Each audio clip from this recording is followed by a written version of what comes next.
Good morning and welcome to another edition of Money Talks here on Radio Kidnappers. My heartfelt thanks and gratitude goes out to Ken and his team here at Radio Kidnappers during lockdown. Ken has been doing a great job keeping the station going, part of it virtually, and and now back ready to go in the office. Also, lots of love and gratitude go out to our sponsors, because without them, Radio Kidnappers wouldn't be here. So thank you to you all. So my last couple of shows, or my last show, spoke about preparing yourselves for what may come in the future. And in earlier programs, I also spoke about different income streams and going through them and choosing one that you feel sits right with you, and that goes with your skills, so that you can continue creating income for yourself, and also use that to develop your wealth. So we spoke about that previously. In today's show, I want to focus on network marketing as one of those ways of developing income for yourselves. Now, with that, in New Zealand, there's the Direct Selling Association of New Zealand, and they issued a document, and with the latest, or with figures dating back to 2018. And in some of the stats from those from that document provides that there's in excess of 118 million people across the world involved in direct selling. And for the 2018 year, the industry as a whole globally made $192 billion in sales, and that's a phenomenal amount of money.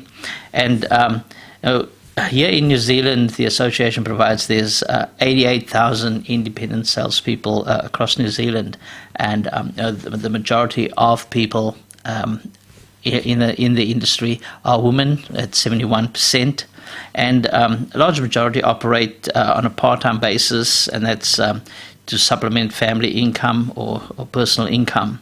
So as you can see, it's a good base for people to develop part-time income for themselves. So the Direct Selling Association, they're made up of members of that, is up to 11 members that sits on the board, and they've also put out a code of practice for people operating in the industry. And you can have a look at that code of practice if you go to www.dsanz.nz, and that's the website for the Direct Selling Association, and you can just have a look at all the information there. So back to onto the network marketing. Where we're at now, we see we're coming out of our second phase of, say, level 4 lockdown, to slowly coming out and some form of normal, normalcy, if that's a word.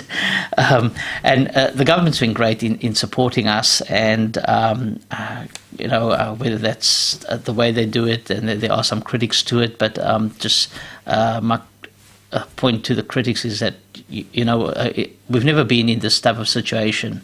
So and it is not about defending or knocking the government. It's just if you want to criticize them, just keep in mind we haven't been in this situation before.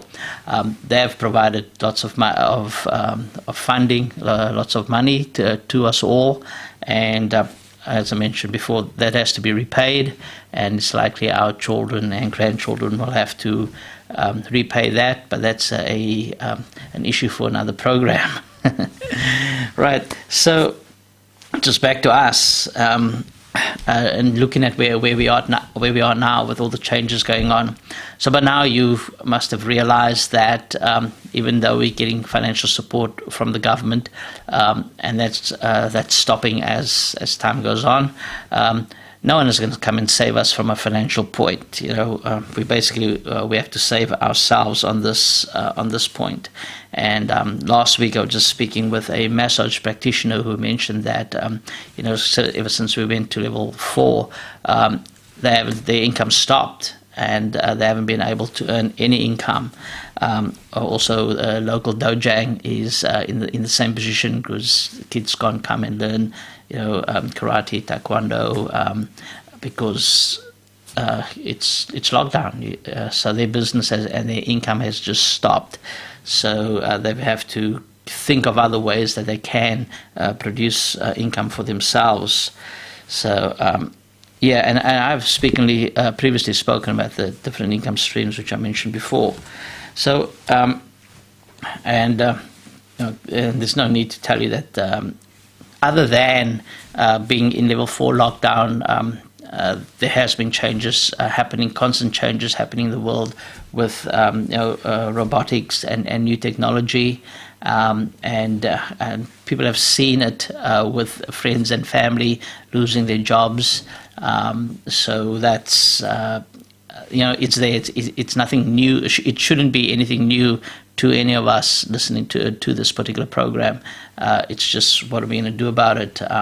One of the latest changes that I've heard that a surgeon has recently told me is that in Wellington we've got a particular robot that's doing certain operations at the moment.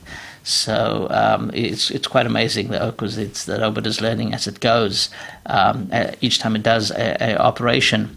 But the interesting thing about it is, if you're a surgeon, your time is limited, so it's time to pivot.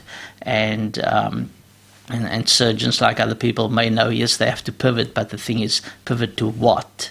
That's the big question, and that's where people need to do lots of research to see where they want to pivot to.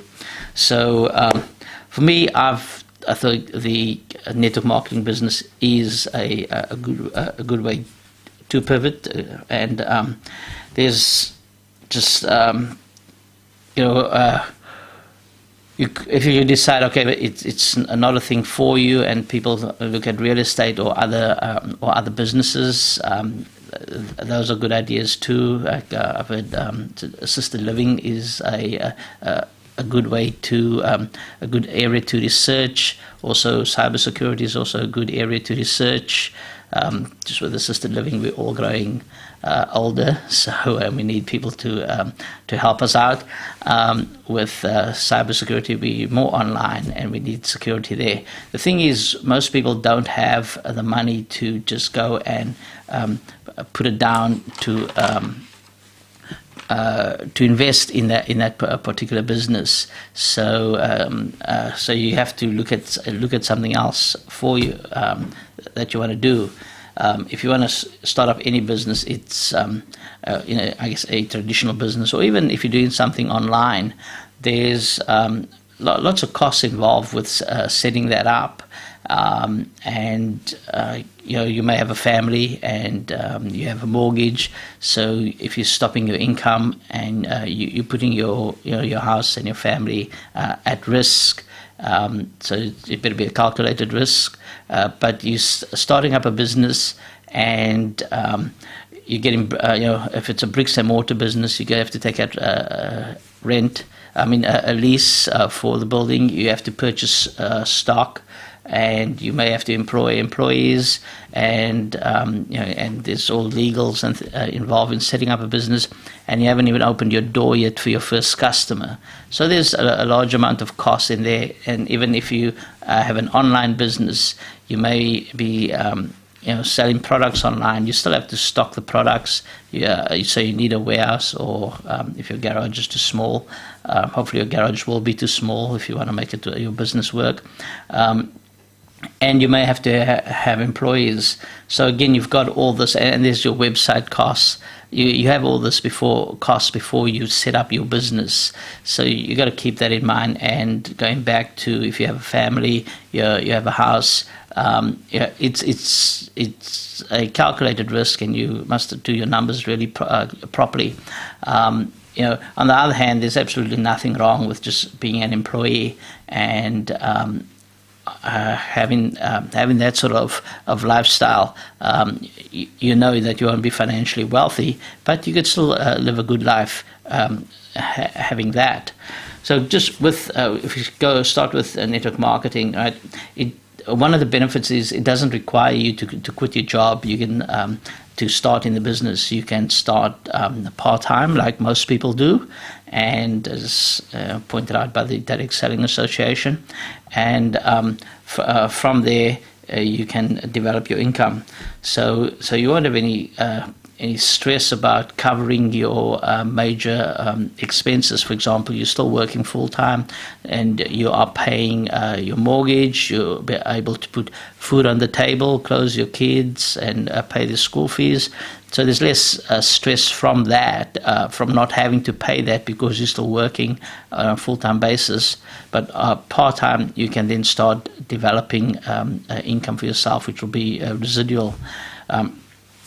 So that'd be really good that way. So yep. Also, with the network marketing businesses, they develop the product, they deal with customers, and they also post the product to the customers. They take customers' money, and if there's commissions that have to be paid out, they pay all of that out. And they just take care of all the legals and accounting and everything that's involved with a particular business. So there's none of that you have to do in the particular business. So that's a great benefit because you don't have to think about that. All you have to do is introduce the product to people, and the product is the business, not the actual product you sell. So that's a key difference in it, but we can come to that later. So that's another benefit of the network marketing business. The other thing that is very important is the training and support that you have. So when you look at the businesses, you see, are you going to get lots of training as to how to deal with things and support from your leaders? And the great thing here is that your leaders have and trainers have gone through this similar have gone through similar things that you will be going through, and that's because they've started at the bottom like you. So they've started with nothing, which is where everybody starts, and just there, and then you start developing your network of people. And so because leaders and the trainers have started there, they have an appreciation for the things that you go through as you develop your business. And it does take a lot of work because it's called network marketing, not no-work marketing. Or some people think of it as a lottery ticket, but you actually have to do the work. So if you're not prepared to do the work, then look at the other income streams for yourself. So it does require work, and your support will be there. And you encourage to fail because that's the only way you're going to learn. The other thing with it is if you compare it to a traditional business, if there's a manager role that's up for grabs and there's about 2 or 3 people that are potential candidates, well, they're candidates for the role and one of them is going to get it. It's a competitive environment where only one person can get it. But with the network marketing industry, as you move up through an organization, there's no limit. So everybody can move up at the same time, and people obviously move up at different times, but there's no limit to how far you can go in the industry and with the income that you can generate for yourself. So that's one of the benefits of network marketing is that you get great leaders and great trainers, right? Okay. Another benefit that you have is this taxation benefits, and I won't talk too much about that, but you check with your own advisor. But I'll give you a simple example: is that if you're an employee and you get in your car and you go to work, there's no tax benefits for that. That's it. Period.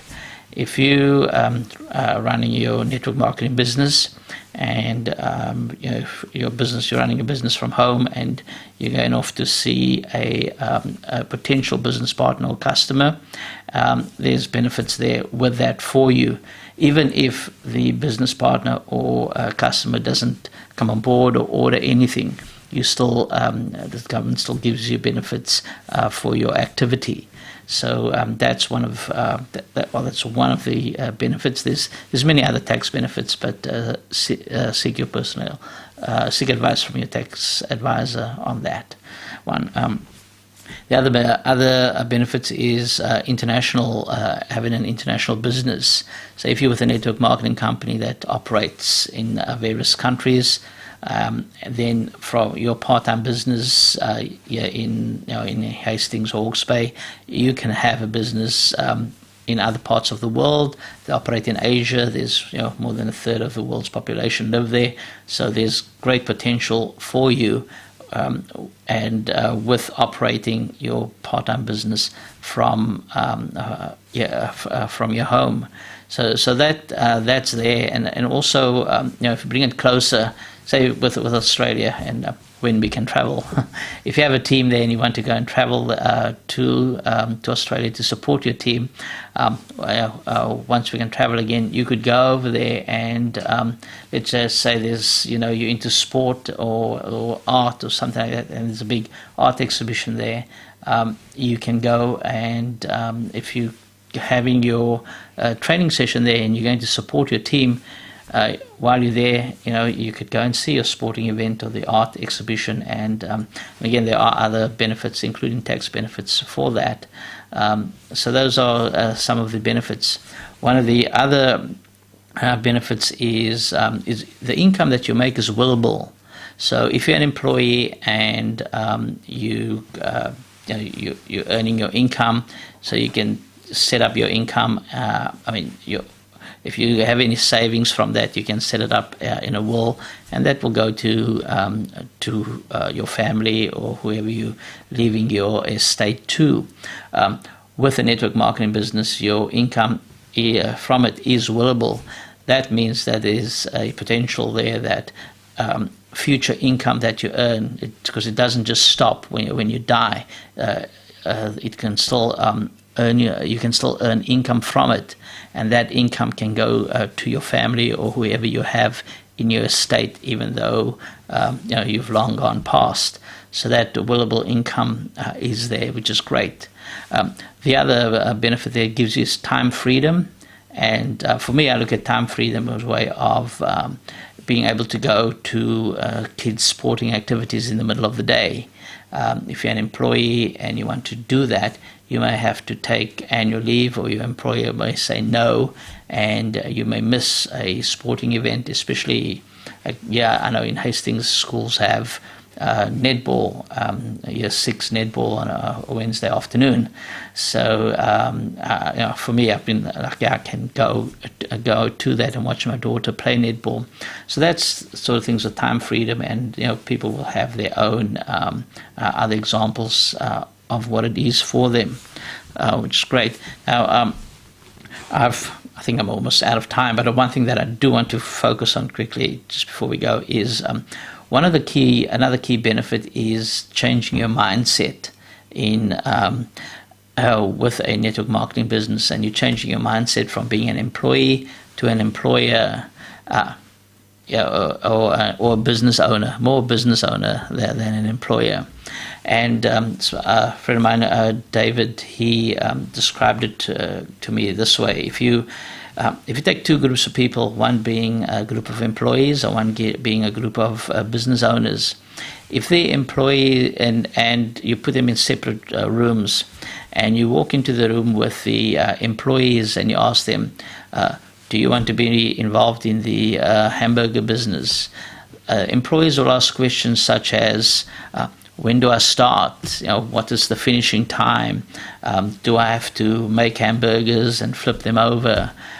Do I get what's the holiday time? And and where's my sick leave? Those are the sort of questions you will get from employees. If you go into the very next room and you ask the same questions, do you want to be involved in the hamburger business? You'll get totally different questions, such as, what is my investment that I have to make into it? What's my return on investment? When do I get my capital out?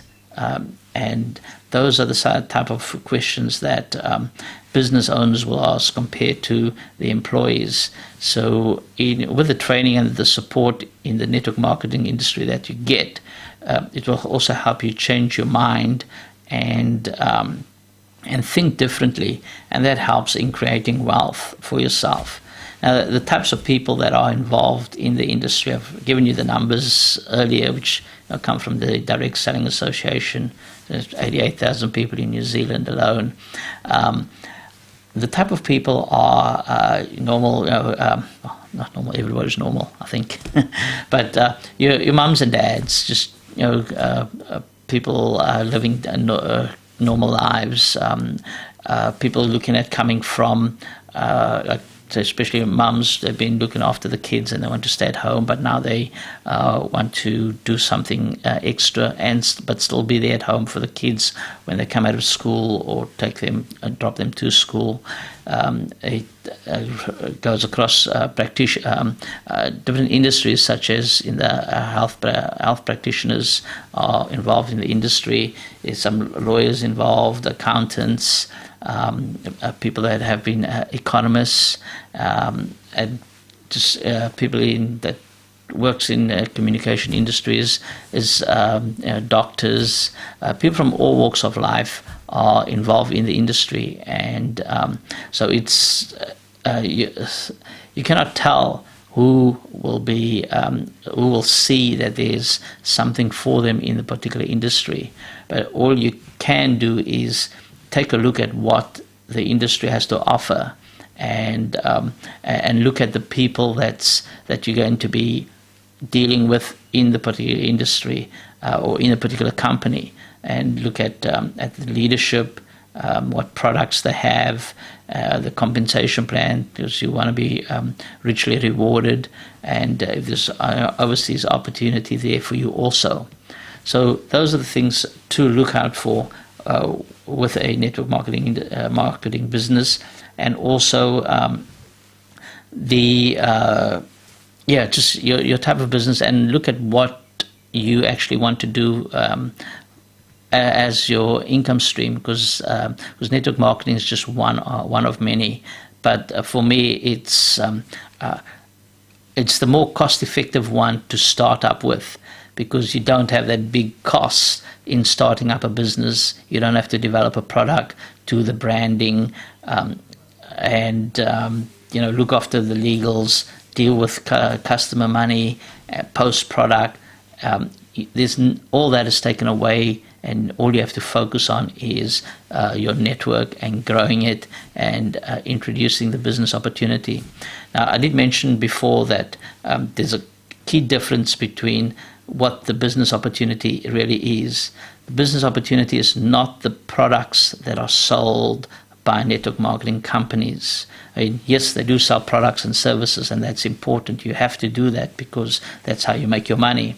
But the opportunity is actually you creating wealth from yourself, from the business, and how to create the wealth.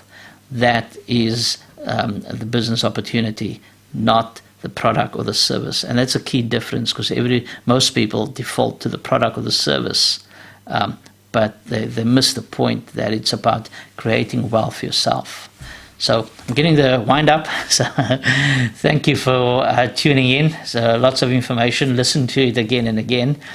If you want to know more, you can contact me on 021 085 10771, or you can get me at stephen@taxile.co.nz, or here at Radio Kidnappers. So thank you for tuning in, and I look forward to speaking with you again. This is Stephen Diedrichs on Money Talks here on Radio Kidnappers. Thank you.